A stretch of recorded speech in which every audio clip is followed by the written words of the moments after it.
Pete Weber with the new head coach of the Nashville Predators, Peter Laviolette, who finally is on this side of the pond again. So a chance to actually get into Nashville. First of all, what did you think about the response of all the fans at Sports Fest? Well, that was terrific. Just to come in here and to see the passion behind the team and the fan base behind the team, and to get a welcoming like that, not only for me but my family to be here, and for them to get a feel for that. It's important. You know, it's important for me with my kids moving around for them to get here for a weekend and to be a part of an event like that where you get to see the fans and see them behind the team like that. I think it was really important for us. You've always really gotten involved in the community, wherever you have been, and with the stops, it's easier perhaps for you than it is the family. No question, because when when everything starts and the season starts, I've got a place to go, and I know my job and the work, but sometimes it's difficult on a family, and moving kids out of school and into schools, and then your wife having to come in and establish the network that she needs to run the family, and the packing and the unpacking, and taking a house that's empty and making it your home. So a lot of it falls on the family, and a lot of it falls on my wife. But she's experienced at it. I don't know if that's a good thing. She's experienced at it, and she does a terrific job with it. So my family they've been a part of this life now for their whole life, and my wife for 18, 20 years. So they're well schooled in it. They know how to handle situations like this and come into a new environment, a new team, and embrace that. And know how to handle it in the South. Yeah. Well, we're familiar with the market, and being in Carolina was a great place to raise a family. And I said it earlier, everybody has said that Nashville is one of the best places you can live, one of the best places you can raise a family, and our time here so far has been terrific. We're really looking forward to it, and that was really important when making the decision on where to go next. We wanted to make sure that it was a great family spot as well. I always love to hear who coaches feel they were most influenced by.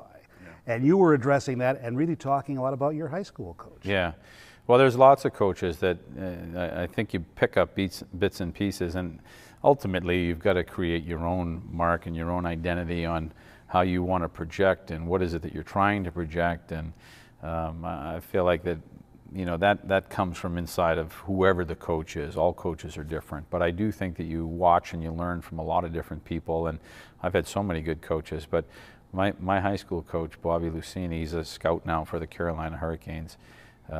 He was a passionate guy, and he did not tolerate losing. There was only one objective, and it was winning, and it was really what he was known for, and his teams are always successful, and you learn from that. I think it's fair for me to say I've seen that passion in you on the bench. Yeah, at times. But he's just to have the opportunity to work with so many great people, and like I said, that's the part that you see sometimes on a bench, and there's other parts. You watch Tim Taylor, and I mentioned him, mm-hmm. and what he's able to do, and Bobby Francis, and so many great coaches. So it's you're constantly learning. Lastly, you are fresh back here from coaching Team USA in the Worlds in Belarus. Tell us what you thought about that experience and what you were able to finally observe firsthand about Predators Craig Smith and Seth Jones. Yeah, the World Championships, I just think it's the best tournament. It happens quick. It happens at the wrong time, because if you're there, you're out of the playoffs or you're not working. But if you are there, you have to look for the positives in that tournament. There's great players over there. It's a great level of hockey. It's a different way of thinking the game and playing the game. So from a coaching point of view, it really tests you and challenges you. But to get the opportunity to work with Seth Jones and Craig Smith was excellent for me as a coach, coming into an organization to be able to take a couple of our key guys like that and to get to watch them in all situations. They both had great tournaments. Craig was a force offensively. He had a ton of looks at the net. He scored a lot of big goals for us. He played on our top power play unit, our top line, and took down a lot of minutes. So to get a look at him was terrific. And Seth was voted best defenseman in the tournament, and rightfully so. He was the best defenseman in that tournament. He had a terrific 3 weeks over there where he played 30 minutes a night, 27 minutes a night, 26 minutes a night. He played him against the other team's best players, and he really thrived. Thank you so much. There is a chance for you to meet with the new head coach of the Nashville Predators, Peter Laviolette. Thank you, Coach. My pleasure.